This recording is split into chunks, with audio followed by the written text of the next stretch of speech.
नमस्कार students, निशांति academy में आप सभी का स्वागत है। सीबीएसई सुपरिटेंडेंट टीयर 2 का हम लोग previous year question paper discuss कर रहे हैं और यहाँ पे जो क्वेश्चन पेपर मैंने लिया हुआ है, ये क्वेश्चन पेपर अगर देखा जाए, ठीक है, ये जो क्वेश्चन पेपर हम लोगों ने लिया है, ये क्वेश्चन पेपर ऑब्जेक्टिव है। मतलब क्या हुआ सर? मतलब ये हुआ कि जिस तरीके से इस बार का सिलेबस है उसी तरीके से लास्ट टाइम जो है सुपरिटेंडेंट का सिलेबस था टीयर 2 का, जहां पे आपसे दो तरह के क्वेश्चंस पूछे गए थे। एक था ऑब्जेक्टिव टाइप ऑफ क्वेश्चन और दूसरा था मेरा descriptive type of question. Superintendent का जो हम लोग टीयर 2 का जो पेपर डिस्कस कर रहे हैं, ये 2025 का पेपर है और जो ऑब्जेक्टिव क्वेश्चंस 50 बने थे, ठीक है, जो पूछे गए थे, उन 50 क्वेश्चंस को हम लोग क्लास में डिस्कस करेंगे। ठीक है, क्यों इंपॉर्टेंट है ये चीज, इसे भी समझना जरूरी है ताकि आप अटेंटिवली जो है चीजों को समझ सके, सुन सके कि भाई पढ़ना क्या है और कैसे पढ़ना है। ठीक है, तो अगर हम लोग देखें, ठीक है, अगर टीयर 1 अगर देखा होगा, ठीक है, टीयर 1 देखा होगा तो टीयर 1 में एक चीज थी, क्या था? 2025 का सुपरिटेंडेंट से इन्होंने कंप्यूटर का क्वेश्चन उठा के पूछ दिया था। उसी तरीके से करंट अफेयर के बहुत सारे क्वेश्चन डिट्टो वही चीज उठा करके पूछ दिए थे, क्योंकि बहुत ज्यादा समय हुआ नहीं है 2025 और फिर ये 2026, ठीक है, एकदम स्टार्टिंग का 2026। ठीक है, तो आपको बहुत सारे क्वेश्चंस कॉमन मिले, टॉपिक कॉमन मिल गया, तो चांसेस है सीबीएसई सुपरिटेंडेंट टीयर 2 का 2025 में जो क्वेश्चन पूछा गया था, जो टॉपिक पूछे गए थे, वही सारे टॉपिक से या वैसे ही उसी टाइप के जितने भी रिलेवेंट टॉपिक है उससे क्वेश्चंस बने। तो उन क्वेश्चंस को करना और अच्छे से करना बहुत ज्यादा जरूरी है। इसीलिए ये पूरा का पूरा जो पेपर है सुपरिटेंडेंट टीयर 2 का, ये बहुत इंपॉर्टेंट है। ठीक है, तो जो 50 क्वेश्चंस हम लोग डिस्कस करेंगे, इसमें से 10 क्वेश्चन इंग्लिश के हैं, बाकी कितने बचे? 40 क्वेश्चंस। 40 क्वेश्चंस जो जो टॉपिक आपके सिलेबस में मेंशन है उन टॉपिक से पूछा गया है और उन्हीं से मैं करवाऊंगा भी। ठीक है, बहुत डिटेल में करवाऊंगा, तो वीडियो अच्छे से देखना है, हर चीज समझते हुए चलना है। ठीक है, स्टार्ट करते हैं। डाउट होगा तो पूछ भी सकते हो, ठीक है, बिना किसी हिचकिचाहट के। ठीक है, सबसे पहले देखो पहला क्वेश्चन।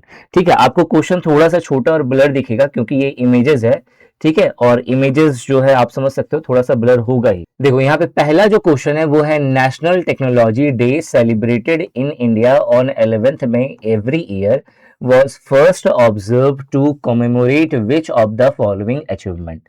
क्वेश्चन यहाँ पे कह रहा है कि जो नेशनल टेक्नोलॉजी डे सेलिब्रेट हुआ था भारत में प्रतिवर्ष 11 मई को मनाया जाने वाला राष्ट्रीय प्रौद्योगिकी दिवस, ठीक है, पहली बार निम्नलिखित में से किस उपलब्धि के स्मरणोत्सव मनाया गया? मतलब किसके कॉमेमोरेशन में इस चीज को मनाया गया, ये चीज क्वेश्चन पूछा गया है। आपसे ऑप्शंस 4 दिया गया है। पहला ऑप्शन है Pokhran 2 nuclear test 1998, launch of Gaganyaan programme in 2017। तीसरा है मेरा development of Agni strategic missile system in 1981 और चौथा है मेरा development of DNA fingerprinting in 1988। ठीक है, तो पहला नंबर बात, ऑब्जेक्टिव क्वेश्चंस कर रहे हो तो सबसे पहले आपको ये चीज समझ में आना चाहिए, इंपॉर्टेंट डेट से क्वेश्चन बना है। ठीक है, और ये जो क्वेश्चन बना है इंपॉर्टेंट डेट से, वो कौन सा डेट है यहाँ पे? तो नेशनल टेक्नोलॉजी डे।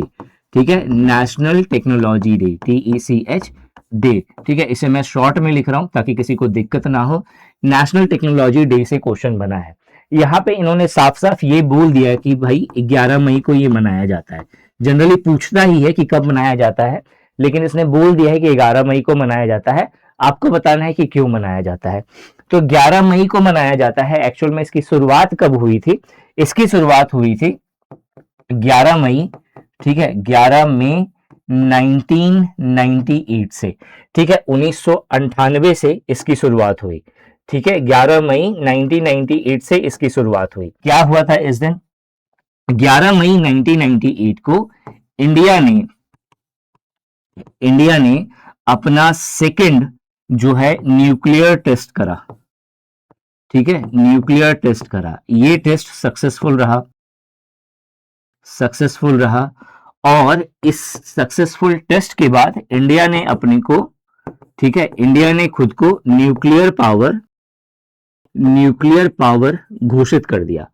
ठीक है, आप बोलोगे कि सर यहाँ पे सेकंड टेस्ट आप लिख रहे हैं, न्यूक्लियर सेकंड टेस्ट हुआ।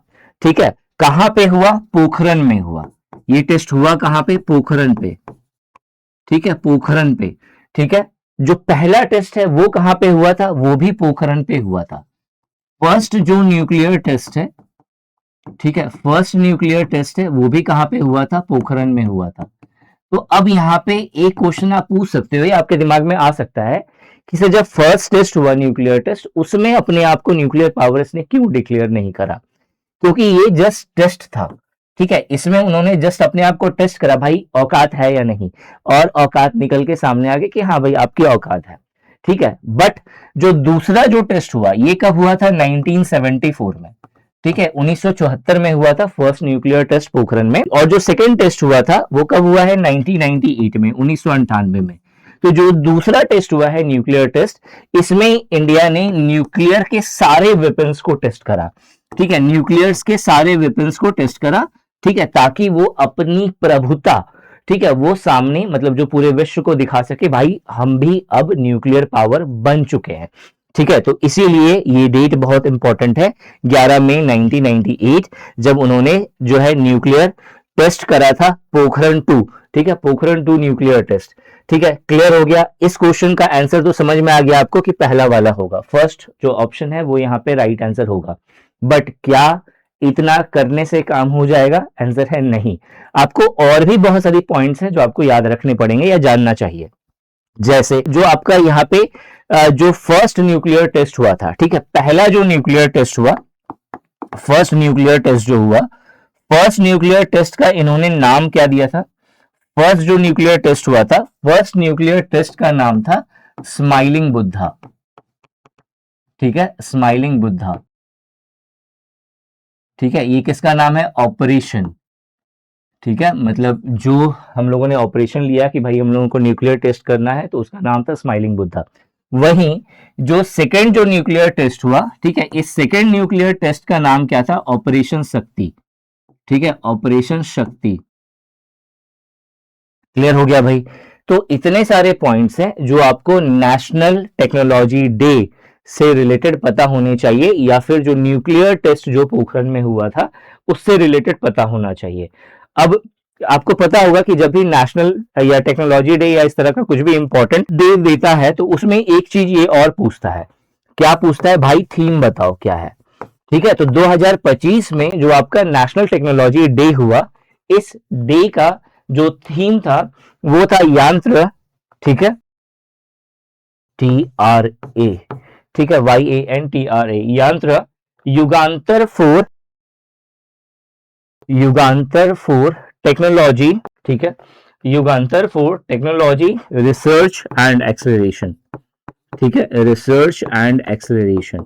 मैं शॉर्ट में लिख रहा हूं, आपको ये सारा चीज जो है, जो पीडीएफ नोट्स आपको दिया जाएगा या फिर पूरा का पूरा जो सॉल्यूशन वाला जो पीडीएफ दिया जाएगा उसमें आपको मिल जाएगा, ठीक है। तो ये सारे जो पॉइंट्स हैं आपको पता होने चाहिए, ठीक है। क्या क्या आपको पता होना चाहिए? अब मतलब अगर आप चाहते हो कि टीयर 2 आपका क्वालिफाई हो, तो सबसे पहले जितने भी इंपॉर्टेंट इवेंट्स हुए हैं लास्ट 1 ईयर के, ठीक है, कब हुए हैं सारे इंपॉर्टेंट इवेंट्स, क्यों हुए हैं, कारण क्या था उसका होने का, ठीक है, क्या थीम है, क्या टैगलाइन है, सबका टैगलाइन नहीं रहता है, जिसका इसका टैगलाइन है वो सारा टैगलाइन आपको याद होना चाहिए, ठीक है।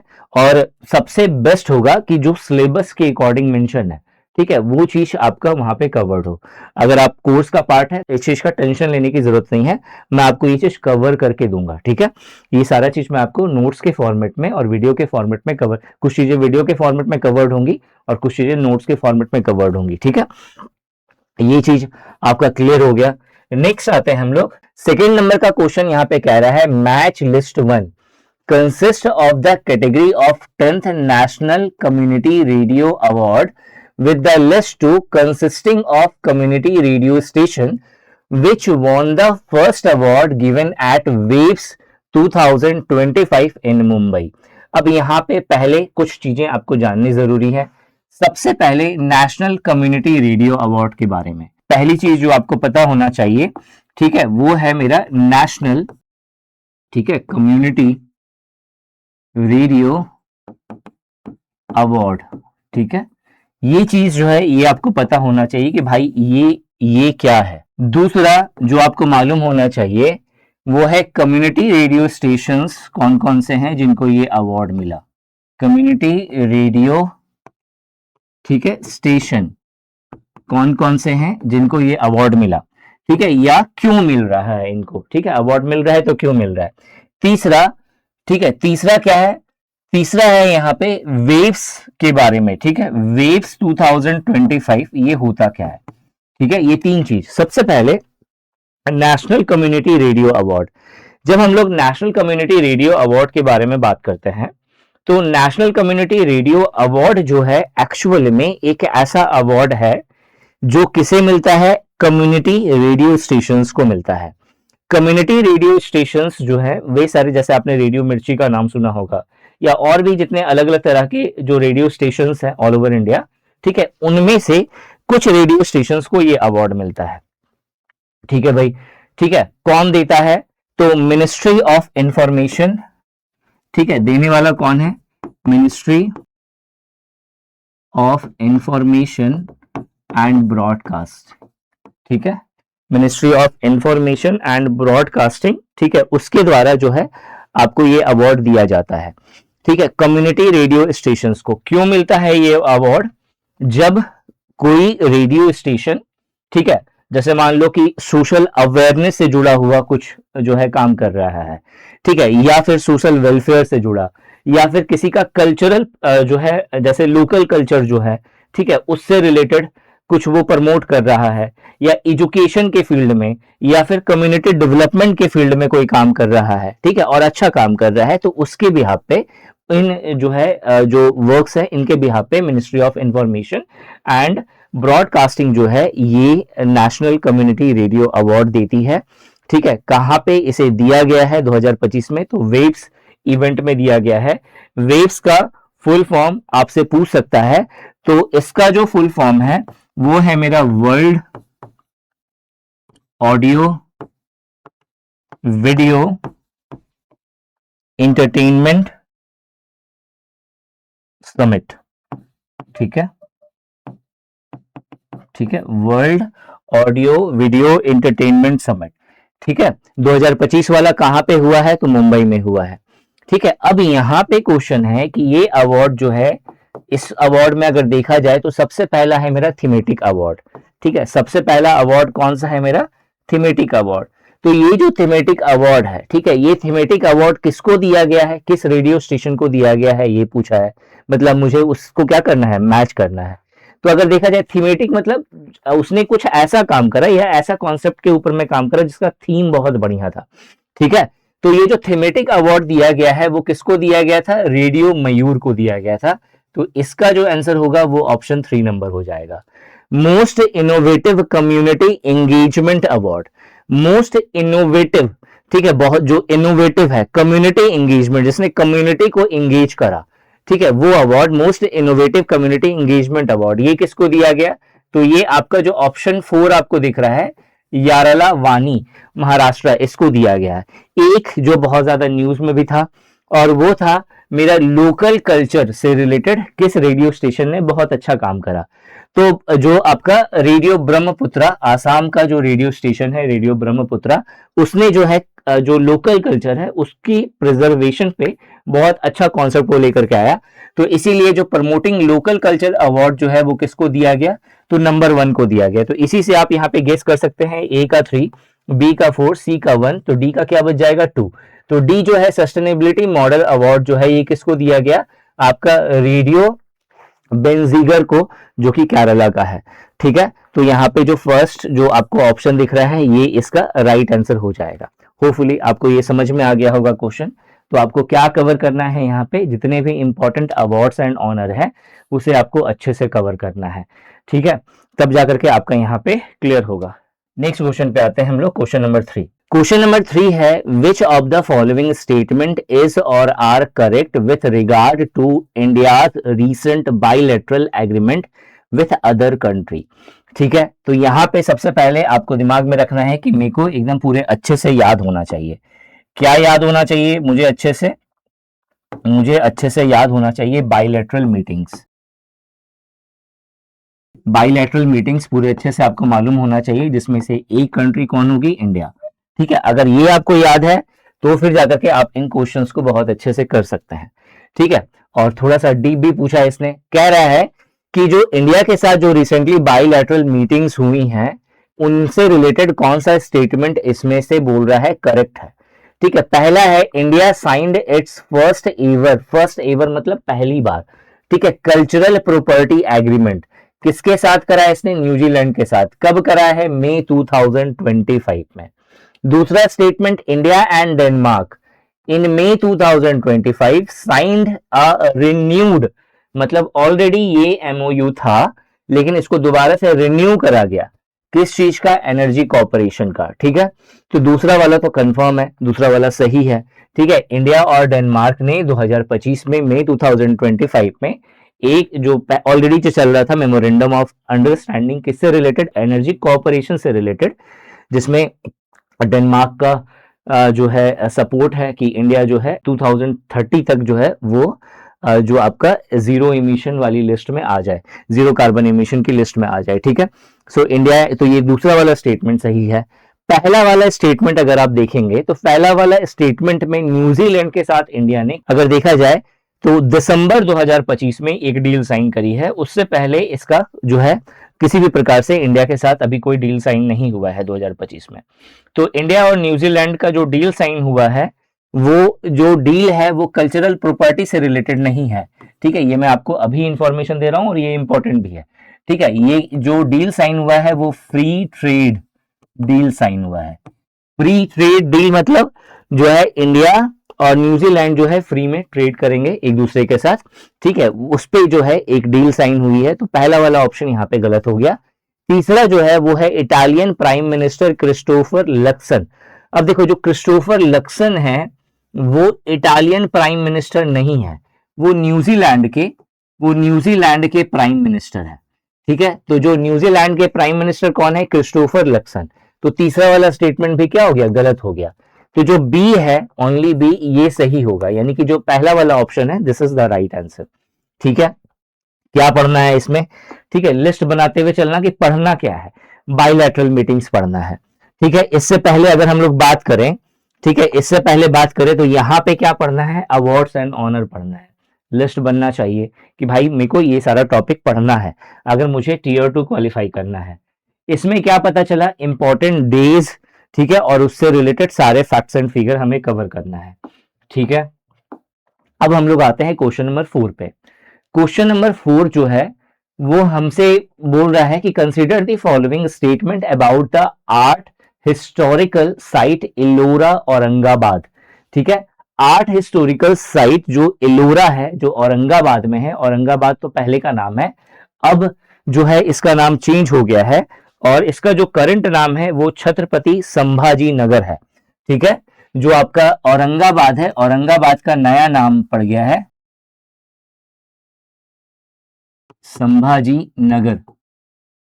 ठीक है, छत्रपति संभाजी नगर। ठीक है, ये जो है अभी करंट नाम है औरंगाबाद का। तो क्वेश्चन है इससे जुड़ा हुआ, इलोरा से जुड़ा हुआ, आपको यहाँ पे दो स्टेटमेंट दिया है। पहला स्टेटमेंट है it is a site which is monasteries associated with 3 religion. एकदम सही बात है।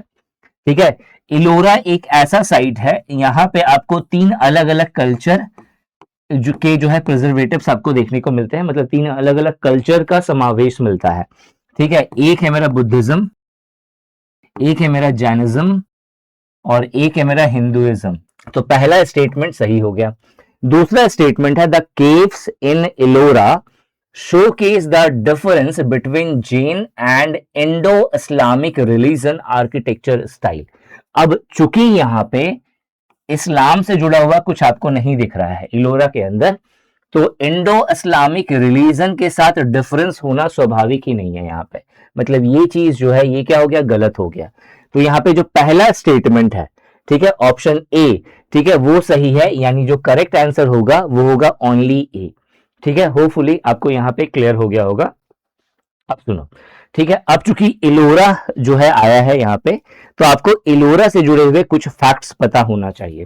ठीक है, जैसे कि अगर आप देखोगे कि ये इलोरा केव्स जो है वो कब बना है, ठीक है, इलोरा केव्स कब बना है, 6th सेंचुरी से लेकर के 10th सेंचुरी सीई के बीच में, ठीक है, ये एलोरा केव्स बना है, ठीक है। अब सेकेंड, यहाँ पे आपको बुद्धिज्म, जैनिज्म और हिंदुइज्म के आपको संस्कृति मिलती है, उससे जुड़े हुए आपको स्कल्पचर्स वगैरह सब मिलते हैं, ठीक है। इसके अलावा जो सबसे मोस्ट फेमस टेम्पल जो एलोरा केव्स के अंदर मिलता है वो है कैलाश टेम्पल, कैलाश टेम्पल, ठीक है। जो कैलाश टेम्पल है ये वर्ल्ड का लार्जेस्ट, ठीक है, ये वर्ल्ड का लार्जेस्ट मोनोलिथिक का मतलब होता है एक चट्टान से बना हुआ, एक पूरा का पूरा एक माउंटेन से बना हुआ, ठीक है। तो world's largest monolithic rock cut temple है, ठीक है, रॉक कट टेम्पल है। क्लियर हो गया, कैलाश टेम्पल आपको समझ में आ गया।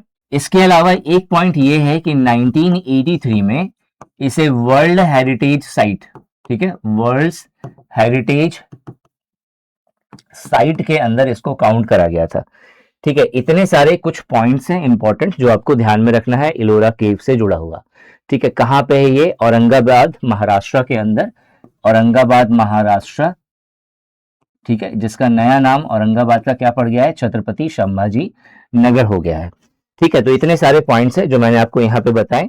क्वेश्चन नंबर 5 कह रहा है according to the economic survey of India 2024-25। तो सबसे पहले दिमाग में आना चाहिए कि भाई इकोनॉमिक सर्वे पढ़ना है, ठीक है, इकोनॉमिक सर्वे पढ़ना है। और अगर कोर्स में एनरोल्ड हो आप तो इकोनॉमिक सर्वे सर से कंप्लीट करवाना है, ठीक है, चाहे वो नोट्स दें चाहे वो पूरा का पूरा क्लास ले, ये पूरा इकोनॉमिक सर्वे से क्वेश्चन श्योर शॉर्ट रहेगा, ठीक है, 2025-26 वाला, ठीक है। यहाँ पे 24-25 से पूछा है, 25-26 भी आ गया है, तो 25-26 में आपको अलग से एक क्लास लेकर के आऊंगा ताकि आपका अच्छे से कवर हो जाए इकोनॉमिक सर्वे, ठीक है। यहाँ पे क्वेश्चन है according to economic survey of India 2024-25 which of the following employment indicators has or have shown an increase in 2023-24 in comparison with the figure from 2020-21, ठीक है, मतलब 20-21 का डाटा है, फिर 23-24 का डाटा है, फिर 24-25 का डाटा है जो 25-26 में यूज हुआ होगा, ठीक है। अब यहाँ पे 24-25 के बारे में पूछ रहा है तो ऑब्वियस है 23-24 का 20-21 से कंपैरिजन हुआ, बीच का कहाँ गया? बीच का लॉकडाउन था, ठीक है। तो यहाँ पे देखो, यहाँ पे पहला जो पॉइंट है वो है, मतलब बोल रहा है कि किसमें इंक्रीज देखने को मिलता है, ठीक है, मतलब 23-24 में 20-21 की तुलना में इंक्रीज जो हुआ है वो चीज बताना है। तो लेबर फोर्स पार्टिसिपेशन ये इंक्रीज हुआ है, आंसर है हाँ, ठीक है, ये इंक्रीज हुआ है। Worker to population ratio, worker to population मतलब पॉपुलेशन जितना होगा उसमें वर्कर की संख्या क्या ये इंक्रीज हुई है? बिल्कुल इंक्रीज हुई है। और हमेशा ध्यान रखना, अगर लेबर फोर्स पार्टिसिपेशन रेट अगर ऐसे समझाया जाए कि लेबर फोर्स पार्टिसिपेशन रेट क्या होता है भाई, तो लेबर फोर्स मतलब जो काम करने वाले लोग हैं उनका पार्टिसिपेशन रेट, मतलब पार्टिसिपेशन मतलब जो लेबर फोर्स, जो लेबर जो काम करेगा वो किस तरह से ऐड हो रहा है, किस रेट से इंक्रीज कर रहा है। तो ऑब्वियस है अगर ये बढ़ रहा है तो ऑब्वियस है भाई कि पॉपुलेशन में जो काम करने वाले लोग हैं उनकी संख्या बढ़ेगी, तो दूसरा वाला भी ऑटोमेटिक इंक्रीज होगा, ठीक है। तो यानी कि ये दोनों इंक्रीज होगा। अनएम्प्लॉयमेंट रेट क्या हुआ है? बढ़ा है या घटा है? तो आंसर है घटा है। कितना घटा है? 6% के आसपास था जिससे घट करके 3% हो गया है, ठीक है, 6% के आसपास था जिससे घट करके जो है कितना हो गया? 3.2, ठीक है, 3.2% हो गया है। क्लियर हो गया। तो यहाँ यानी कि पहला वाला इंक्रीज हुआ है, दूसरा वाला इंक्रीज हुआ है, तीसरा वाला डिक्रीज हुआ है। तो यहाँ पे बोला है कि इंक्रीज किसका किसका हुआ है? तो ए एंड बी का, यानी कि ओनली ए एंड बी, इसका क्या हो जाएगा? राइट आंसर हो जाएगा। जब इकोनॉमिक सर्वे की बात हुई है तो आपको पता होना चाहिए कि एक्चुअल में इकोनॉमिक सर्वे होता क्या है, ठीक है। थोड़ा सा बेसिक समझ लेते हैं, फिर बाकी बाद में इसके ऊपर में एक पूरा अच्छा से लेक्चर आएगा, ठीक है। इकोनॉमिक सर्वे होता क्या है? ये एक ऐसा डाटा है, ठीक है, ये एक ऐसा डाटा है जो एनुअली प्रिपेयर किया जाता है, ठीक है। कैसा डाटा होता है? ये एक ऐसा डाटा है जिसको एनुअली बनाया जाता है। कौन बनाता है एनुअली? ठीक है, तो मिनिस्ट्री ऑफ फाइनेंस, ठीक है, ministry of finance. Ministry of finance में भी कौन? ठीक है, मिनिस्ट्री ऑफ फाइनेंस में आपका इकोनॉमिक अफेयर्स डिपार्टमेंट या डिपार्टमेंट ऑफ इकोनॉमिक अफेयर्स, ठीक है, डिपार्टमेंट ऑफ इकोनॉमिक अफेयर्स। तो डिपार्टमेंट ऑफ इकोनॉमिक अफेयर्स जो है मिनिस्ट्री ऑफ फाइनेंस के अंदर आता है, वो इस इकोनॉमिक सर्वे को एनुअली प्रिपेयर करता है। इसका ड्राफ्ट कौन बनाता है, मतलब चीजों का को अच्छे से रिकॉर्ड कौन करता है, ठीक है, तो कौन करता है, तो chief economic adviser, chief economic adviser, ठीक है, चीफ इकोनॉमिक एडवाइजर और उनकी टीम, ठीक है, और उनकी टीम ये क्या करती है, ये जो है इकोनॉमिक सर्वे का जो ड्राफ्ट है वो प्रिपेयर करती है, ठीक है। इसके अलावा जो है ये प्रिपेयर क्यों होता है, कारण क्या है इकोनॉमिक सर्वे को बनाने का, ताकि जो इंडिया का करंट क्या इकोनॉमिक पोजीशन है, क्या सिचुएशन है, ठीक है, जीडीपी किस तरीके से बढ़ रहा है, ठीक है, इसके अलावा जो है प्लानिंग वगैरह सब कैसे एग्जीक्यूट हो रही है, कितना बजट एलोकेट करना चाहिए किसी चीज में, ठीक है, मतलब जितनी भी प्लानिंग है, स्कीम्स है उसके अंदर, इन सब चीजों को समझने के लिए इकोनॉमिक सर्वे जो है जरूरी होता है, ठीक है। इसके अलावा एक चीज और है जो आपको ध्यान में रखना है, ठीक है, करेंटली जो करंट में चीफ इकोनॉमिक एडवाइजर है इंडिया के, वो कौन है, तो डॉक्टर वी अनंथा नागेश्वरम, ठीक है, नागेश्वरम, ठीक है, स्पेलिंग हो सकता है गलत हो, ठीक है, डॉक्टर वी अनंथा नागेश्वरम जो है ये करंट चीफ इकोनॉमिक एडवाइजर है इंडिया के, ठीक है। इतने सारे पॉइंट्स हैं जो आपको यहाँ पे ध्यान में रखना है, ठीक है। इसके बाद हम लोग नेक्स्ट क्वेश्चन पे आते हैं, क्वेश्चन नंबर 7। क्वेश्चन नंबर 7 जो है अगर देखा जाए, विच of the following union territory has the highest number of seats allocated इन राज्यसभा। देखो ये जो number of seats in Rajya Sabha, ऐसे क्वेश्चन हमेशा एग्जाम में पूछा जाता है, ठीक है। कौन सा टॉपिक कवर हुआ है यहाँ पे, पॉलिटी में क्या, राज्यसभा, ठीक है। तो आपको यहाँ पे सबसे पहले, अगर जैसे यहाँ पे क्या बोला गया, यूनियन टेरिटरी, यूटी के बारे में बात हो रही है, तो जब यूटी के बारे में बात होगी, ठीक है, यूटी से जुड़ा हुआ, ठीक है, 3 यूटीज है जहां से सीट लिया गया है, ठीक है, मतलब 3 ही यूटी है, एक तो है मेरा JNK, जम्मू एंड कश्मीर, एक हो गया मेरा दिल्ली, और तीसरा है मेरा पुडुचेरी, ठीक है, पुडुचेरी शॉर्ट में लिख रहा हूं। JNK से सबसे ज्यादा सीट है 4, ठीक है, दिल्ली से 3 और पुडुचेरी से 1 सीट लिया गया है, ठीक है। तो यहाँ पे बोला है highest number of seats, highest number of seats तो जम्मू एंड कश्मीर होना चाहिए, जो कि यहाँ पे मेंशन नहीं है, यहाँ पे मेंशन है आपका पुडुचेरी, तो यहाँ पे जो राइट आंसर होगा वो होगा पुडुचेरी। दादरा एंड नागर हवेली, लक्षद्वीप या अंडमान एंड निकोबार, इससे राज्यसभा में कोई सीट नहीं लिया गया है, ठीक है, तो ये आंसर होगा ही नहीं, ठीक है, पुडुचेरी इसका आंसर होगा। क्लियर हो गया यहाँ पे, ठीक है। ऐसे नॉर्मली अगर बोला जाए कि कौन सा यूटी है जिसके पास highest number of seat allocated होती है राज्यसभा में, ठीक है, राज्यसभा में सबसे अधिक सीटें कौन से संघ राज्य क्षेत्र, संघ केंद्र शासित जो प्रदेश है, वो कौन से केंद्र शासित प्रदेश का सबसे ज्यादा नंबर ऑफ सीट होता है राज्यसभा में, तो आंसर है मेरा जम्मू एंड कश्मीर। अगर आपसे पूछ ले कि कौन सा स्टेट, ठीक है, तो स्टेट में है मेरा यूपी, उत्तर प्रदेश, कितना सीट होता है इसका, तो 31 सीट होता है, ठीक है। इसके अलावा आपसे राज्यसभा से जुड़ा हुआ, जब राज्यसभा का बात हुआ है, तो राज्यसभा से जुड़ा हुआ जो है कुछ पॉइंट्स है जो आपको ध्यान में रखना चाहिए। जैसे राज्यसभा को हम लोग क्या कहते हैं, अपर हाउस, ठीक है, अपर हाउस कहते हैं हम लोग, ठीक है, upper house of the parliament. ये जो है आप देखोगे कि इंडिया के जितने भी स्टेट्स हैं, ठीक है, और यूटीज हैं, इन सभी को रिप्रेजेंट करता है नेशनल लेवल पे, ठीक है, नेशनल लेवल पे रिप्रेजेंट कौन करता है, मेरा अपर हाउस, ठीक है, जिसको हम लोग राज्यसभा कहते हैं, ठीक है, नेशनल लेवल पे रिप्रेजेंट करता है। टोटल कितनी सीट्स होती हैं इस पे, 250। करेंटली कितनी सीट है, 245। अब ये जो 245 सीट है, इसमें से हमें पता है कि 233 सीट जो है वो क्या है, इलेक्टेड सीट्स है, ठीक है, ये 233 सीट्स क्या है, इलेक्टेड होती हैं, और बाकी जो बच गया कितना, 12 सीट्स, ये क्या होती हैं, नॉमिनेटेड, ठीक है, नॉमिनेट करा जाता है प्रेसिडेंट ऑफ इंडिया के द्वारा, ठीक है। राज्यसभा का जो चेयरपर्सन है, ठीक है, जो चेयरपर्सन होता है, जिसको हम लोग प्रेसिडिंग ऑफिसर भी कहते हैं, राज्यसभा का जो है मेरा प्रेसिडिंग ऑफिसर, ये कौन होता है, तो जो वाइस प्रेसिडेंट ऑफ इंडिया, ठीक है, वाइस प्रेसिडेंट, ठीक है, वाइस प्रेसिडेंट ऑफ इंडिया होता है। करंट वाइस प्रेसिडेंट कौन है, तो आपका सीपी राधाकृष्णन, ठीक है, सीपी राधाकृष्णन, ठीक है, ये current vice president of India है, ठीक है। इसके अलावा जो आपका वाइस प्रेसिडेंट होता है या वाइस चेयरमैन होता है, या जिसको डिप्टी चेयरमैन भी कहता है, ठीक है, डिप्टी चेयरमैन, ये जो है डिप्टी चेयरमैन, ये जो है राज्यसभा के मेंबर्स जो है वो उनको क्या करते हैं, इलेक्ट करते हैं। ठीक है, इसके अलावा जो है और तो कुछ है नहीं राज्यसभा में। ठीक है, राज्यसभा जो है क्या है, एक परमानेंट हाउस है, ठीक है, जिसको डिसॉल्व नहीं किया जा सकता, परमानेंट हाउस है, ठीक है, और इसको डिसॉल्व नहीं किया जा सकता है। ठीक है, तो ये कुछ पॉइंट्स हैं जो आपको ध्यान में रखना है राज्यसभा से रिलेटेड। नेक्स्ट जो क्वेश्चन आते हैं हम लोग, नेक्स्ट है यहाँ पे क्वेश्चन नंबर 7। क्वेश्चन नंबर 7 है, which of the following constitutional authorities can be removed from office in like manner and on the like grounds as a judge of Supreme Court। यहाँ पे क्वेश्चन ये कह रहा है आपको, विच of the following constitutional authority, मतलब कौन सी constitutional authorities हैं जिसको रिमूव किया जा सकता है उनके ऑफिस से, किस तरह से, जैसे एक सुप्रीम कोर्ट के जज को रिमूव किया जाता है। तो आपको ऑप्शन में यहाँ पे चेयरपर्सन ऑफ फाइनेंस कमीशन, दूसरा है chairperson of national commission of backward classes, तीसरा जो है अटॉर्नी जनरल ऑफ इंडिया, और चौथा जो है controller and auditor general of India.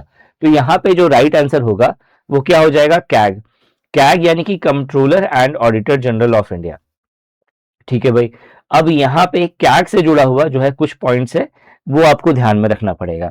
जैसे कि जब हम लोग कैग के बारे में बात करते हैं, ठीक है, तो आर्टिकल 148 148 नंबर का जो आर्टिकल होता है वो कैग के बारे में बात करता है, controller and auditor general of India. इसके अलावा इसको हम लोग, ठीक है, गार्जियन ऑफ पब्लिक पर्स, ठीक है, पब्लिक पर्स भी कहते हैं, पब्लिक पर्स का गार्जियन। ठीक है, जो पब्लिक पर्स है उसका गार्जियन कौन है, मेरा कैग। ठीक है, इसके अलावा आपको जो ध्यान में रखना है वो ये ध्यान में रखना है कि इससे अपॉइंट कौन करता है, अपॉइंटमेंट कौन करता है, तो प्रेसिडेंट ऑफ इंडिया के द्वारा। ठीक है, प्रेसिडेंट ऑफ इंडिया जो है अपॉइंट करते हैं। ठीक है, रिमूव जो है इनको कैसे किया जा सकता है, जैसे सुप्रीम कोर्ट के जज को रिमूव किया जाता है वैसे ही कैग को भी रिमूव किया जा सकता है। ठीक है, इसके अलावा इसका टेन्योर पूछ सकता है आपसे, टेन्योर, ठीक है, टेन्योर कितना होता है, 6 साल, 6 इयर्स या फिर 65 इयर्स ऑफ एज। ठीक है, मतलब एज में या तो 65 साल हो जाए या फिर 6 साल का पूरा सर्विस हो जाए, या फिर दोनों में से जो पहले आएगा उसके अकॉर्डिंग उनको उनका मतलब टेन्योर होता है कैग का। ठीक है, ठीक है, एक और चीज, कैग का काम क्या होता है, ठीक है, controller and auditor general of India, ये क्या काम करता है, तो ये जितने भी अकाउंट्स हैं, ठीक है, ये जितने भी अकाउंट्स हैं, किसके अकाउंट्स, एक्सेलरेशन जैसा दिख रहा है, ठीक है, ठीक है, जितने भी अकाउंट्स हैं किसके किसके, सेंट्रल गवर्नमेंट के, ठीक है, स्टेट गवर्नमेंट के, ठीक है, और तीसरा क्या है, पीएसयू का। ठीक है, इन सभी के अकाउंट्स को ऑडिट करने की जिम्मेदारी, ठीक है, इन सभी के अकाउंट्स ऑडिट करने की जिम्मेदारी जो होती है वो किसकी होती है, कैग की होती है। ठीक है, इसे जो सैलरी मिलती है, ठीक है, कैग को जो सैलरी मिलती है वो कंसोलिडेट, ठीक है, कंसोलिडेट फंड ऑफ इंडिया से मिलती है। ठीक है, इतने सारे पॉइंट्स हैं जो आपको 7वां नंबर जो स्लाइड आपको दिख रहा है यहाँ पे, मतलब 7वां नंबर जो क्वेश्चन है उससे रिलेटेड आपको ध्यान में रखना चाहिए। ठीक है, नेक्स्ट नंबर के क्वेश्चन पे आते हैं, क्वेश्चन नंबर 8। क्वेश्चन नंबर 8 कह रहा है, consider the following statement regarding FIDE world junior chess championship 2025। यहाँ पे क्वेश्चन है, FIDE world junior chess championship 2025 के अंतर्गत आपको यहाँ पे 3 स्टेटमेंट दिया गया है और आपको बताना है कि इन 3 स्टेटमेंट में से कौन सा स्टेटमेंट सही है। सही बोला है, हाँ, करेक्ट आंसर्स, ठीक है, बोला है, सही कौन सा होगा ये बताना है। ठीक है, पहला जो स्टेटमेंट है वो है, world junior chess championship 2025 took place in Petrovac, ठीक है, मॉन्टेनेग्रो, ठीक है, फ्रॉम फरवरी 2026 से लेकर के 7 मार्च। ठीक है, एक्चुअल में ये जो हुआ था ये 23 फरवरी से लेकर के जो है आपका 8 या 9 मार्च तक हुआ था। ठीक है, 8 मार्च या 9 मार्च तक हुआ था, तो ऑब्वियसली ये डेट आपका इसमें घुस रहा है। ठीक है, फरवरी 26 से लेकर के मार्च 7 2025 ये घुस रहा है इसमें। ठीक है, तो यानी जो पहला स्टेटमेंट है वो अप्रोक्सीमेटली अगर देखा जाए सही ही है। अप्रोक्सीमेटली देखा जाए, ठीक है, बहुत बार इस तरह से देता है कंफ्यूजन टाइप का, ठीक है। बात वही है, 26 मतलब 23 फरवरी से स्टार्ट हुआ है तो 26 फरवरी उसके अंदर आ रहा है, ठीक है। तो इसको डिनाई नहीं किया जा सकता कि 26 फरवरी से लेकर के 7 मार्च तक जो आपका वर्ल्ड चेस चैंपियनशिप जो है 2025 वाला हुआ है या नहीं हुआ है, तो आंसर है हुआ है, ठीक है। सेकेंड जो है प्रणव वेंकटेश, ठीक है, ये FIDE world junior chess champion 2025 जो है ओपन कैटेगरी में बने हैं, ठीक है, ये भी स्टेटमेंट सही है। तीसरा जो है वो है मेरा आपको नहीं दिख रहा होगा यहाँ पे, बहुत ही ये ब्लर है, ठीक है, अयान अल्लाह वेरदिएवा, ठीक है, अयान अल्लाह वेरदिएवा, ठीक है। इसने ये जो है आपका FIDE world junior chess championship 2025 में गर्ल्स कैटेगरी से ये वॉन करी है। तीसरा स्टेटमेंट है, ठीक है। तीसरा वाला स्टेटमेंट गलत है। तीसरा वाला स्टेटमेंट क्यों गलत है, ठीक है, अन्ना सुखयन सुखमन है शायद, अन्ना सुखमन, ठीक है, अन्ना सुखमन जो है ये जीती हैं आपका गर्ल्स कैटेगरी में FIDE world chess championship 2025, world junior chess championship 2025 जो है कौन जीता है, तो अन्ना जो है सुखमन जो है ये जीती हैं। और रनर अप कौन रहा है, रनर अप रहा है अयान अल्लाह वेरदियावे, ठीक है। तो यानी कि पहला स्टेटमेंट और दूसरा स्टेटमेंट सही है और तीसरा स्टेटमेंट गलत है, तो यानी कि ओनली ए एंड बी इसका राइट आंसर होगा, ठीक है। क्लियर हो गया। कौन सा टॉपिक इसने पूछा है, तो इसने स्पोर्ट्स से क्वेश्चन पूछा हुआ है यहाँ पे, ठीक है। तो आपको क्या करना है, स्पोर्ट्स अच्छे से कवर करना है। आ जाओ नेक्स्ट क्वेश्चन पे आते हैं हम लोग, क्वेश्चन नंबर 9। क्वेश्चन नंबर 9 जो है आपको कह रहा है वैसाख डे से जुड़ा हुआ क्वेश्चन। वैसाख डे जिसको हम लोग क्या कहते हैं, बुद्ध पूर्णिमा, क्या कहते हैं हम लोग, बुद्ध पूर्णिमा। बुद्ध पूर्णिमा कब होता है, 12 मई को, मतलब जैसे इस बार का कब हुआ है 25 वाला, 12 मई को, ठीक है, 12 मई को हुआ है। और यहाँ पे देखो वैसाख डे 2025 ऑब्जर्व कब हुआ है, यहाँ पे 6 मई को लिखा है, ठीक है। तो ये गलत है, ये कब होगा, 12 मई को, ठीक है, 12 मई को हुआ। और 2025 वाला जो थीम था वो क्या था वैसाख डे का, तो solidarity and tolerance of human dignity, Buddhist wisdom for world peace and sustainable development. आपसे ये भी बोल सकता है कि 2025 वाला जो वैसाख डे हुआ है वो कहाँ हुआ था, ठीक है। तो ये आपका हो ची मिन्ह, हो ची मिन्ह, ठीक है, मालूम होगा आपको, बहुत फेमस हिस्टोरिकल प्लेस है वियतनाम में, ठीक है, वियतनाम में, ठीक है। तो वियतनाम के हो ची मिन्ह में जो है आपका वैसाख डे यानी कि बुद्ध पूर्णिमा 2025 को मनाया गया था 12 मई को। तो यहाँ पे 12 मई, यहाँ पे ये 16 मई दिया हुआ है, तो ये गलत है, पहला वाला सही है और तीसरा वाला भी सही है। तो only A and C are correct, यानी कि जो ऑप्शन नंबर 2 है वो यहाँ पे राइट आंसर हो जाएगा, ठीक है। इस क्वेश्चन में दम नहीं है, ठीक है, बस आपको इंपॉर्टेंट डेज आपको पता होने चाहिए, तो फिर जाकर के आप इन क्वेश्चंस को आराम से टेकल कर लोगे, ठीक है, देख लोगे। 10 नंबर का जो क्वेश्चन है, ठीक है, 10 नंबर का जो क्वेश्चन है वो बेसिकली जो बात करता है वो स्पॉइल सिस्टम से बात करता है, ठीक है।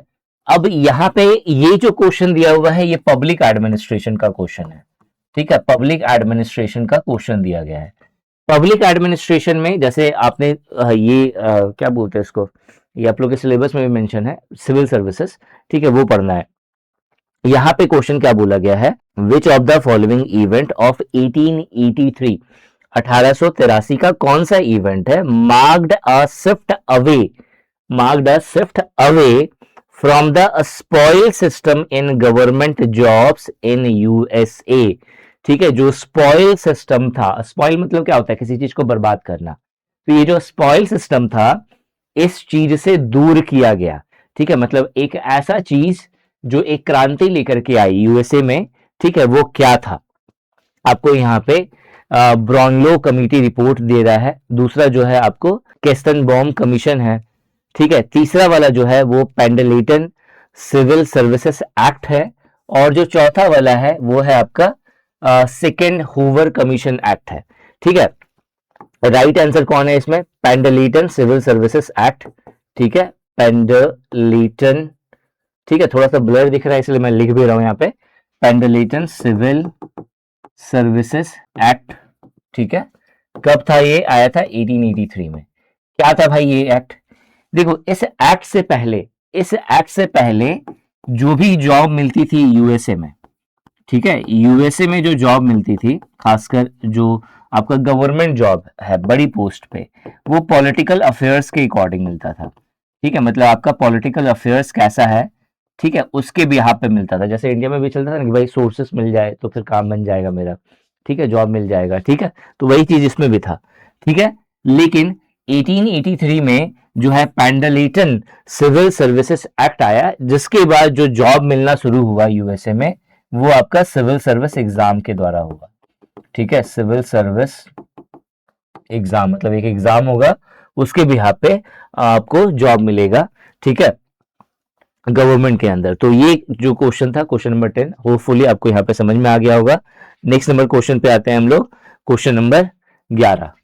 क्वेश्चन नंबर 11 जो है वो है मेरा, aligned with the national geospatial policy 2022, which of the following states the spatial thinking programme in school has been initiated in year 2024। अब पहले तो ये क्वेश्चन समझना है, ठीक है, और ये क्वेश्चन गलत है, इसको चैलेंज किया जा सकता है बाद में, ठीक है, मतलब अब तो नहीं किया जा सकता ना, अब इस तरह से अगर क्वेश्चन आया आपका तो फिर आप चैलेंज कर सकते हो। देखो यहाँ पे क्या है क्वेश्चन, क्वेश्चन कह रहा है, क्वेश्चन में सबसे पहले नेशनल जियो स्पेशल पॉलिसी 2022 के बारे में बात करा गया है। पहले तो आपको ये पॉलिसी समझना पड़ेगा।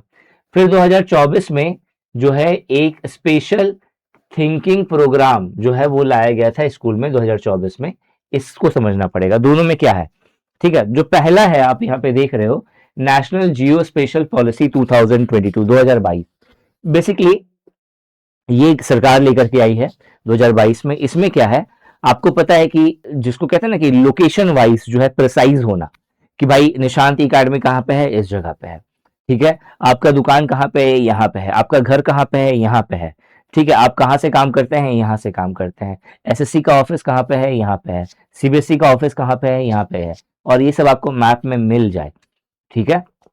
तो मैपिंग को, ठीक है, जो आपको जियो सिंक्रोनस जो सैटेलाइट्स में जो हम लोग मैपिंग करते हैं, या फिर आपने देखा होगा ना कि गूगल पे जाकर के कोई भी जो है अपना बता सकता है, लोकेशन बता सकता है कि भाई ये मेरा लोकेशन है, आप चाहे तो इसको पब्लिक कर सकते हो, ठीक है। तो इस चीज को प्रमोट किया गया, ठीक है, बहुत बड़े लेवल पे। कारण क्या था, कारण ये था ताकि जो है पब्लिक पब्लिक के लिए या गवर्नमेंट के लिए चीजों को और इजी बनाया जा सके। आप बताओ, अब यही सिस्टम है जिसके कारण से जो है आज हम लोग को कहीं जाना होता है किसी अननोन प्लेस पे या किसी एक जगह पे से, मान लो मुझे आपके घर जाना है और मैंने आपसे पूछा भाई आप अपना एड्रेस बताइए, आपने अपना एड्रेस दिया, मुझे क्या करना है, मुझे कुछ नहीं करना है, सिंपल गूगल मैप खोलना है, आपका एड्रेस डालना है, वो अपने आप डायरेक्शन बताना शुरू कर देगा कि चलना कैसे भाई, ठीक है। सो ये चीज जो पॉसिबल हुई है वो किसके द्वारा पॉसिबल हुई है, नेशनल जियो स्पेशल पॉलिसी 2022 के तहत ये चीज पॉसिबल हुई है, ठीक है। अब इसके अंतर्गत 2024 में स्कूल में टीचर्स के लिए एक प्रोग्राम लाया गया, जिसमें टीचर्स क्या करेंगे, स्टूडेंट्स को समझाएंगे, बताएंगे कि भाई इस चीज को कैसे करना है। स्मार्टफोन आजकल के समय में सभी के पास है, ठीक है, लेकिन उसका सही यूटिलाइजेशन होना चाहिए। मतलब मान लेते हैं कि आप जान रहे हो कि निशांति एकेडमी कहाँ पे है, और आप उसका फोटो क्लिक करके अगर आप गूगल में सबमिट करते हैं, तो इससे उसका डाटा और प्रिसाइजली जो है एक्यूरेट होता है। आप किसी भी जगह पे गए, आपको लगता है कि नहीं मुझे इसको रेटिंग देना चाहिए, ये किस तरीके से काम कर रहा है, तो उसके अकॉर्डिंग आप रेटिंग देते हैं ताकि लोग अवेयर हो सकें। तो इन सब चीजों को सिखाने के लिए 2024 में एक प्रोग्राम लाया गया था, नेशनल जियो स्पेशल पॉलिसी 2022 के तहत, ठीक है, जो था spatial thinking programme in schools. और इसके अंदर बहुत सारे जो स्टेट्स थे वो सभी स्टेट्स रजिस्टर्ड थे, बहुत सारे, केरला था, ये था, वो था। लेकिन यहाँ पे क्वेश्चन था कि which of the following state जो है हैज बीन, अभी ये तो मेरा दिख ही नहीं रहा यहाँ पे क्या लिखा हुआ है, इनिशिएटेड, ठीक है, इनिशिएटेड इन ईयर 2024, ठीक है, 2024 में जो है ये कौन से स्टेट से इनिशिएटेड हुआ। ऐसा कुछ नहीं है, 2024 में ये बहुत सारे स्टेट्स थे, ठीक है, हरियाणा था, ठीक है, एग्जैक्ट डाटा यहाँ पे नहीं है कि मतलब कौन सा स्टेट है, लेकिन बोला जाता है, जैसे अगर जैसे मैंने ऑब्वियस है कि पहले जो है थोड़ा सा देखा है कि भाई इसमें कौन सा सही होगा, ठीक है, अकॉर्डिंग टू ऑल एआई आप भी कर सकते हो। छत्तीसगढ़ बोल रहा है बट श्योर नहीं है, कोई भी मतलब एग्जैक्ट डाटा एग्जैक्ट सोर्सेस नहीं मेंशन करा है, बट यहाँ पे छत्तीसगढ़ हो सकता है, यानी कि ऑप्शन सी। अब ऑप्शन सी हो सकता है तो उसके अकॉर्डिंग ये आंसर होगा, लेकिन बहुत जगहों पे उत्तराखंड भी बोला गया है, तो उत्तराखंड तो ओनली बी भी हो सकता है। मतलब ऐसा कहीं भी मेंशन नहीं है कि छत्तीसगढ़ से या उत्तराखंड ने सबसे पहले इससे स्टार्ट करा। ठीक है, स्टार्ट किसी बहुत सारे स्टेट्स थे जिन सब में ये इनिशिएटिव लिया गया, उनकी लिस्ट दी गई है, किसने स्टार्ट करा है ये नहीं बताया है कहीं भी। ठीक है, तो इस क्वेश्चन को चैलेंज किया जा सकता है बाद में। चलो हम लोग नेक्स्ट क्वेश्चन पे आते हैं। 12 नंबर का क्वेश्चन है। 12 नंबर का क्वेश्चन है, consider the following statement about UNCTAD. UNCTAD का फुल फॉर्म क्या होता है? यूनाइटेड नेशन, ठीक है, conference of trade and development. ठीक है, United Nation conference of trade and development report trade and development foresights, मतलब जो फ्यूचर से रिलेटेड जो फोर साइटेडनेस था। ठीक है, किससे रिलेटेड? तो ट्रेड एंड डेवलपमेंट से रिलेटेड 2025 का डाटा है, उससे जुड़ा हुआ आपको यहाँ पे दो स्टेटमेंट दिया है। हमें क्या करना है? इन दो स्टेटमेंट को कंसिडर करना है और बताना है कि करेक्ट इसमें से कौन सा होगा।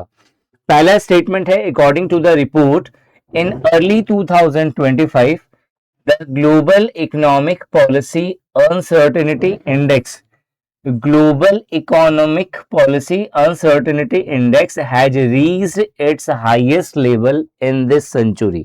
ठीक है, इस सदी में जो है सबसे अपने हाईएस्ट लेवल पे पहुंचा। कौन? Global economic uncertainty index. बिल्कुल, अगर आप ट्रेड मार्केट में इंटरेस्टेड हो, अगर आप ट्रेड मार्केट देखते हैं फ्लक्चुएट किस तरीके से होता है, तो 2025 वाला जो टाइम है ना, ये बहुत ज्यादा ग्लोबल लेवल पे इकोनॉमिक जो है अप डाउन की पॉलिसीज जो है उनमें अनसर्टेनिटी देखी गई। तो पहला वाला जो स्टेटमेंट है वो कंप्लीटली सही है। सेकेंड स्टेटमेंट की बात करें, अकॉर्डिंग टू द रिपोर्ट के अनुसार इन अप्रैल 2025, अप्रैल 2025 में द फाइनेंशियल फियर इंडेक्स, जो फाइनेंशियल फियर मतलब हमेशा जो एक फियर मार्केट में एक फियर बना के रहता है, भाई अब क्या होगा पता नहीं। ठीक है, तो that is financial fear index globally surpassed, इसने क्या करा? सरपास्ट कर दिया, मतलब क्रॉस कर दिया किस डाटा को? इट्स हाईएस्ट पीक, जो कि अचीव्ड हुआ था किस टाइम में? कोविड-19 पेंडेमिक के समय में।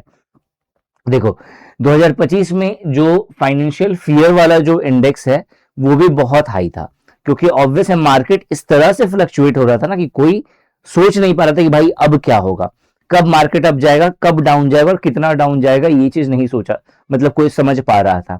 बट इस टाइम में, मतलब ये जो टाइम पीरियड है, ये जो टाइम पीरियड था, इस टाइम पीरियड में कोविड-19 के समय में जो केस था, क्या उसको ये क्रॉस करा है? आंसर है नहीं। ठीक है, वो बहुत ज्यादा डाउन था, तो यहाँ पे बोल रहा है कि उसको क्रॉस कर दिया, तो ये क्रॉस नहीं करा था, उसके आसपास में था। ठीक है, तो सेकंड वाला जो क्वेश्चन है ये यहाँ पे गलत हो गया, तो यहाँ पे चूज द करेक्ट वन। तो only option A is correct, यानी कि जो ऑप्शन 3 है वो यहाँ पे राइट आंसर हो जाएगा। ठीक है, अब यहाँ पे क्या आपको पता चल रहा है कि आपको पढ़ना क्या है? यूएनसीटीएडी का रिपोर्ट आपको पढ़ना है, बिल्कुल पढ़ना है। इसके अलावा जरूरी नहीं है, देखो बहुत बार क्या होगा, करंट अफेयर जब आप पढ़ते हैं तो बहुत बार आपको लगेगा कि यार जरूरी नहीं है कि ये सब चीज पढ़ना, कुछ कॉमन सेंस है, कुछ आप करंट चीजों को उससे अपडेट हो रहे हैं, तो आपको बहुत सारी चीजें आप गेस कर सकते हैं। बट आपको करना क्या पड़ेगा? आपको डेली बेसिस पे करंट अफेयर वगैरह सब पढ़ते रहना पड़ेगा, आपको चीजों को जानते हुए रहना पड़ेगा, आपको मार्केट के बारे में मालूम होना चाहिए।